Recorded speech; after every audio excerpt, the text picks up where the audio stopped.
Tolee, akkam jirtu kabajamtoota hordoftoota Oromiyaa Education TV. Har'a immoo kan nuti wajjin ilaallu fiiziksii kutaa 11ffaa chaaptar 1dha jechuudha. Innis fiiziksii and human society kan jedhudha jechuudha. Amma xumuraatti akka nu wajjin taatan asumaan isin affeera. Chaanaalii kanaaf haaraa inni taatanii sabskraayibii gochuutiin maatii chaanaalii keenyaa taasisanii jira.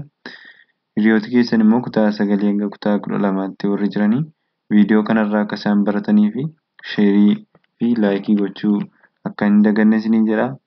Kallattiimaan gara barnoota keenyaatti dabarra jechuudha.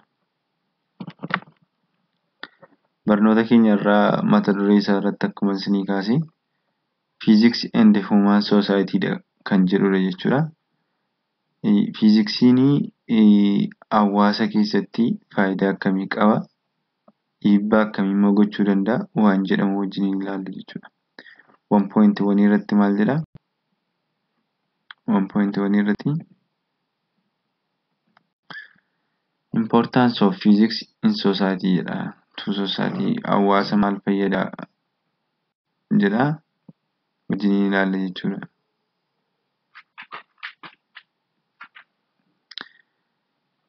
Is needed for generate fundamental knowledge. Fundamental knowledge nu kenna yookiin immoo beekumsa waliigalaa waa'ee saayinsii irratti wantoota garaagaraa irratti humna namaa fiduutiin akkasumas meeshaalee garaagaraa kalaquutiin fundamental knowledge nu kenna jechuudha. Akka nuyi addunyaa kana hubannu, akka nuyi itti uumama kana hubannu maal nu godha jechuudha. Fiiziksiin hubannoo nu kenna yookiin immoo fundamental knowledge nu kenna jechuudha. Lammaffaa irratti technological infrastructure and trained personnel. Kun immoo teknooloojiin akka inni babal'atuu fi akkasumas humni namaa hojii irratti akka inni xiyyeeffatu akkasumas tireeningii isaa kenna jechuudha. Kun immoo biyya keenyaafis ta'e biyyoota kan birootiifis guddina akka inni ta'u, guddina hawaas dinagdee akka inni ta'u godha jechuudha.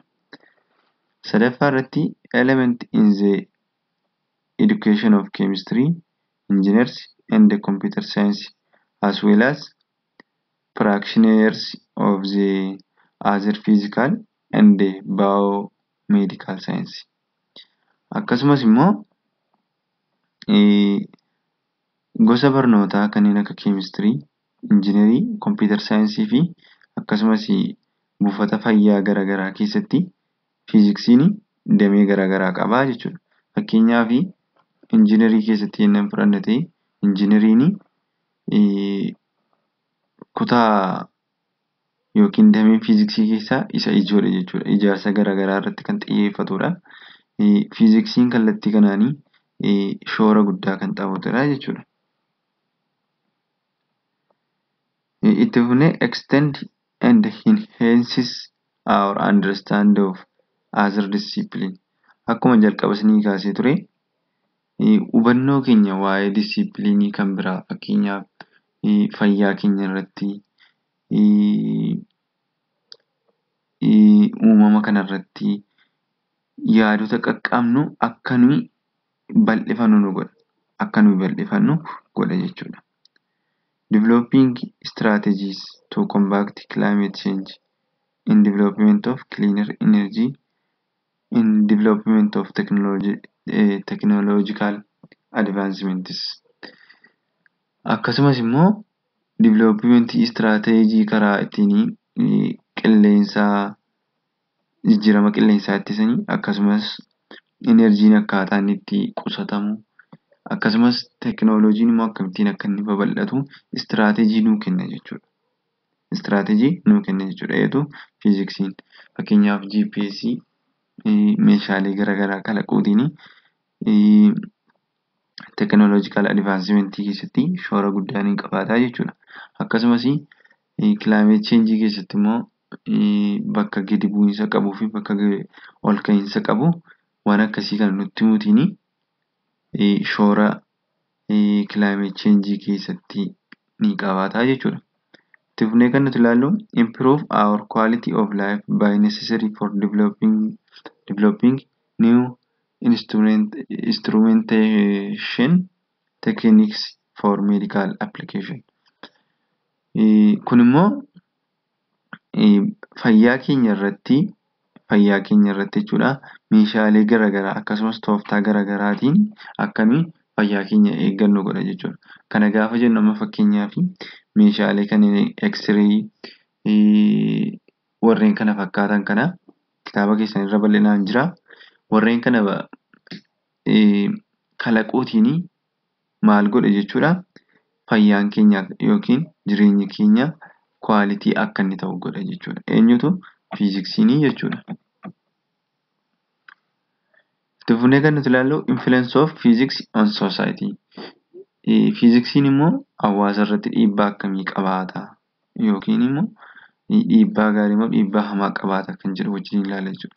Simply mechanical machine such as pulley and levers as well as complex modern machines like quantum computers and the nuclear reaction would be impossible to create without use of physics. Meeshaalee sasalphaa kanneen akka puulii yookiin immoo isattiin biirii keessaa yookiin bishaan boollaa ittiin achi ol baafnu jechuudha. Isaa fi liiverii waan ittiin ba'aa ittiin achi ol kaafnu liiverii jechuudha. Fi akkasumas kompiitarootaa fi akkasumas niwukilaroota garaagaraa beekumsa fiiziksii malee kalaquun hin danda'amu jedha. Beekumsa fiiziksii malee kalaquun impossibiliidha yookiin waan hin danda'amnedha jechuudha. Ordinary objectives fakkeenyaaf ordinary objectoota nuti itti fayyadamnu semiconductorii shiboo ibsaa jechuudha. Leezerii, X-ray akkuma silasnii kaasee ture, GPS device, radio transmitterii and barcode scannerii warreen kun beekumsa fiiziksiitiin kan kalaqamanidha jechuudha yookiin immoo kan hojjetamanidha jechuudha. Warreen kun beekumsa fiiziksiitiin warreen hojjetamanidha jechuudha. Akkasumas tiraanspoorteeshinii keessatti immoo kanneen akka baayisiklii isaan keessaa immoo automoobiilsii, eerpileensii, ispeesii, shatilsii fi kanneen kana fakkaatan keessatti nu fayyada jechuudha. Makiinaa garaagaraa beekumsuma fiiziksiitiin kan inni hojjetamu jechuudha. Gosuma injiinarii jalatti kan qoodamudha.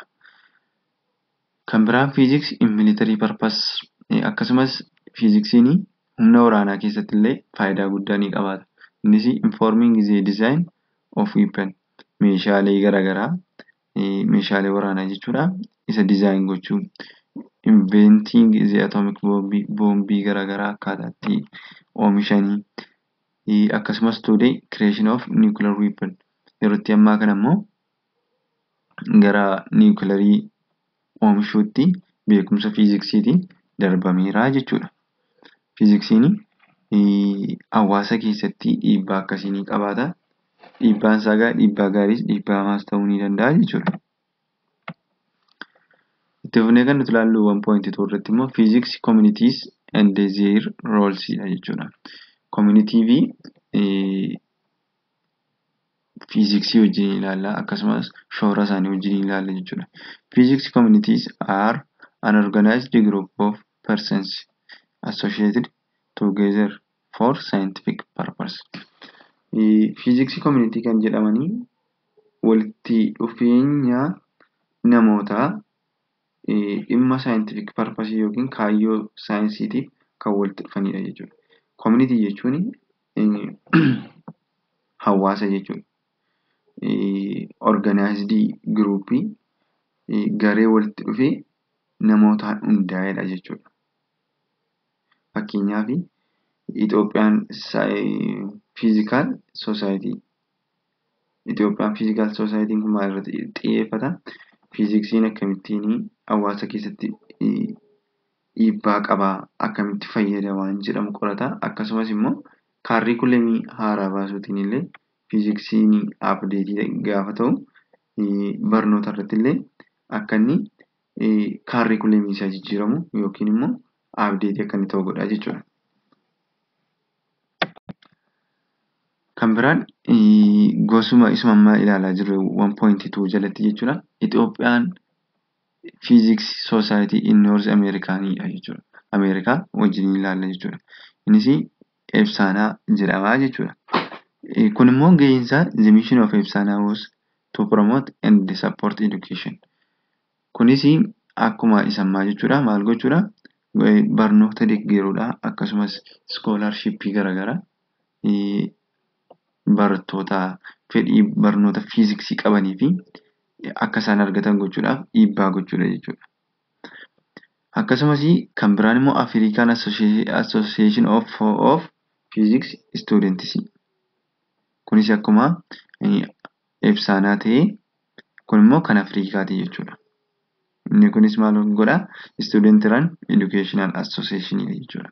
Barattoonni akka isaanii fiiziksii irratti xiyyeeffatanii gochuudha jechuudha. 1.3 irratti kan nuti argannu making of physics knowledge dha jechuudha. Beekumsa fiiziksii akkamittiin arganna isa jedhamu wajjin ilaalla jechuudha. There are two types of knowledge. Beekumsa fiiziksii irratti gosa lamatu jira.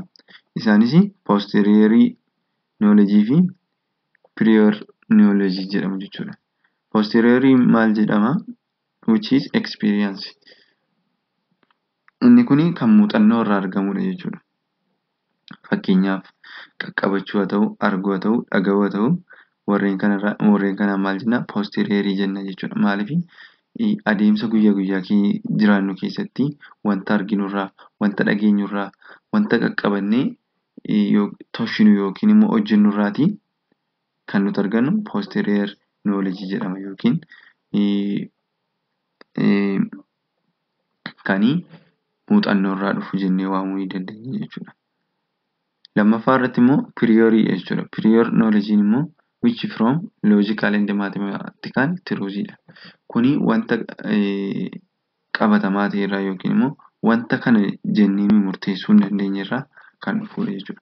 Fakkeenyaaf mathematical irratti namni 2+2 dhugaadha jedhee dhuma furanne malee yookiin immoo ofuma keenyatti sirriidha jennee furanne malee wanti faaktii ta'e ija keenyaan argine qaqqabanne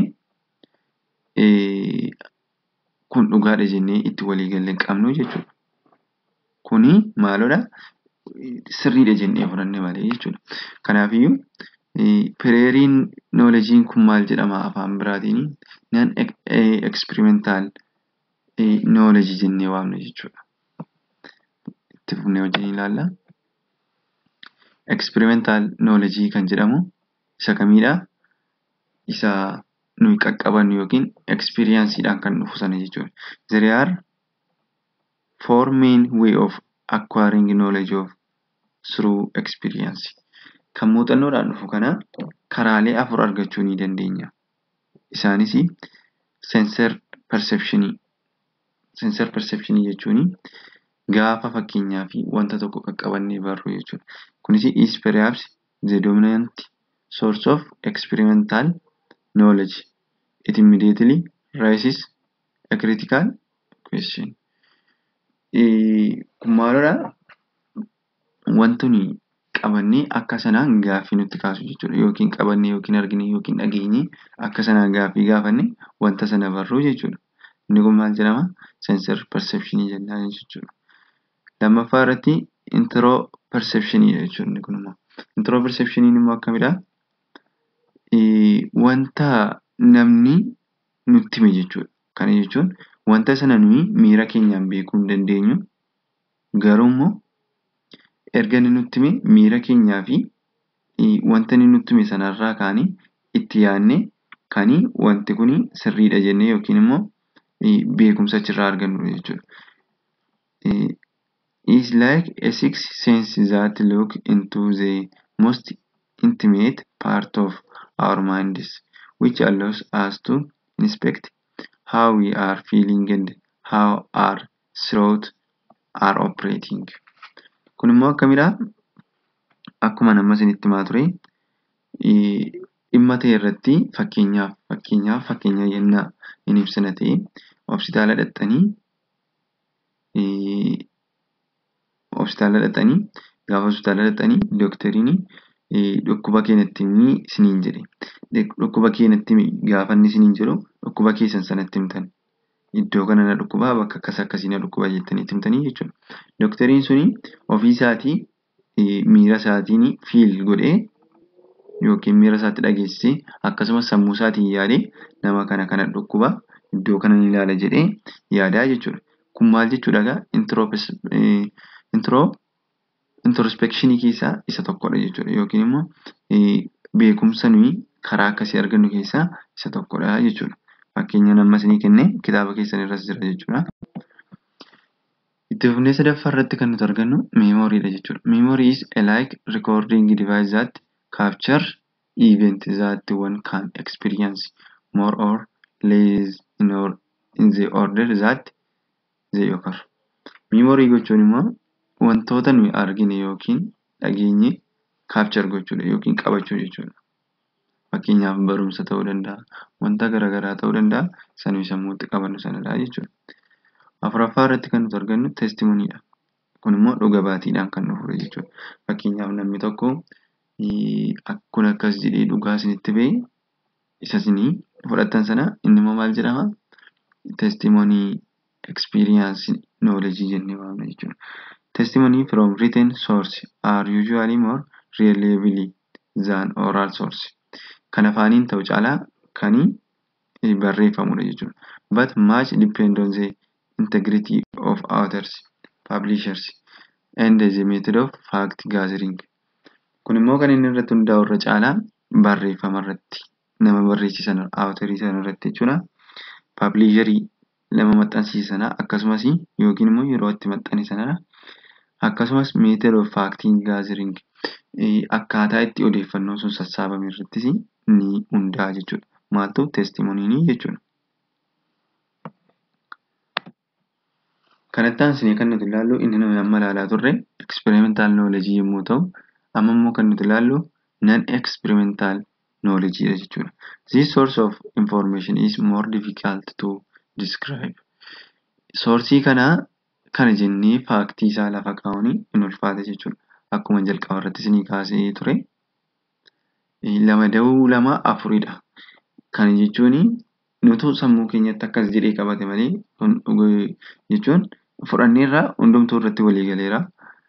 Garuu soorsii isaa kana jennee waan keenyu hin qabnu jechuudha. Kana jennee waan keenyu hin qabnu jechuudha.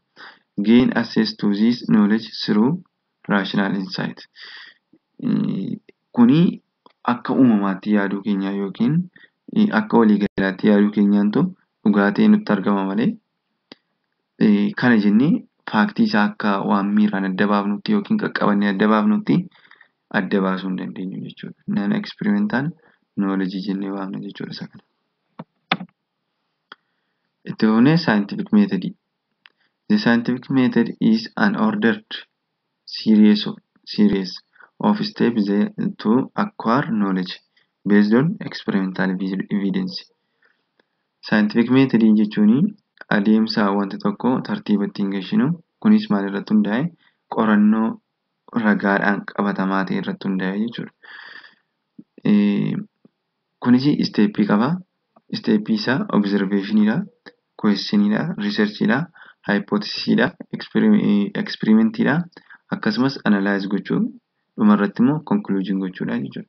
Observation jechuun amma fakkeenyaaf wanta tokko argitanii kan isinii arguuma sana jechuudha.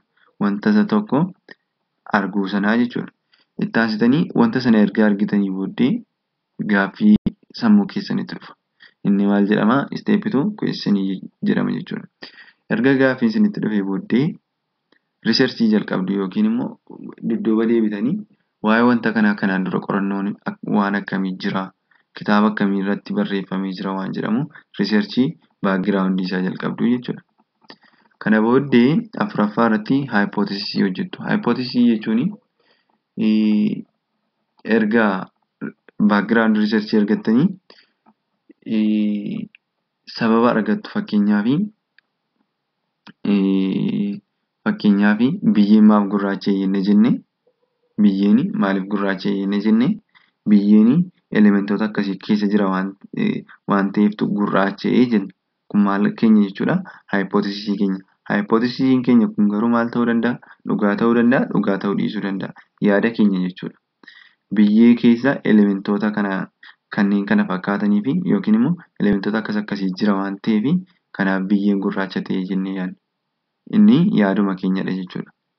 Kana booddee gara maalitti dabarra erga haayipootesisii hojjennee gara eksperiimentiitti dabarra jechuudha.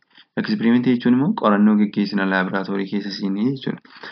Isa booddee erga achii baanee booddee dhufnee maal goona? Analaayiz goona. Analaayiz jechuun immoo maal jechuudha? Haayipootesisii keenya isa sila baasnee fi eksperiimentiin keenya erga qorannoo nuyi gaggeessine wal simaa jennee yaadna jechuudha. Wal simaa jennee xiinxalla jechuudha. Analaayiz jechuun xiinxaluu jechuudha.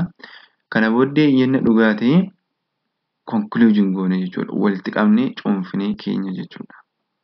Kuni isteeppii saayintifik meetodiiti jechuudha. Kun yeroo baay'ee intiraansii irra ni dhufa. Yeroo baay'ee haayipootesisii jechuun maal jechuudha jedhee gaafata. Obzerveeshinii gaafachuu danda'a. Konkuluujiinii gaafachuu danda'a. Tokko tokkoon isaa kitaaba keessan irra ibsatti kennee jira waan ta'eef sirriitti qabachuu isinirra jiraata. Akkasumas immoo orderii isaa beekuu isinirra jiraata jechuudha. Observation, question, research, hypothesis, experiment, analyze, conclusion. Haala kanaanii qabachuu isinirra jiraata jechuudha. Barumsi keenyarraa kana fakkaata ture.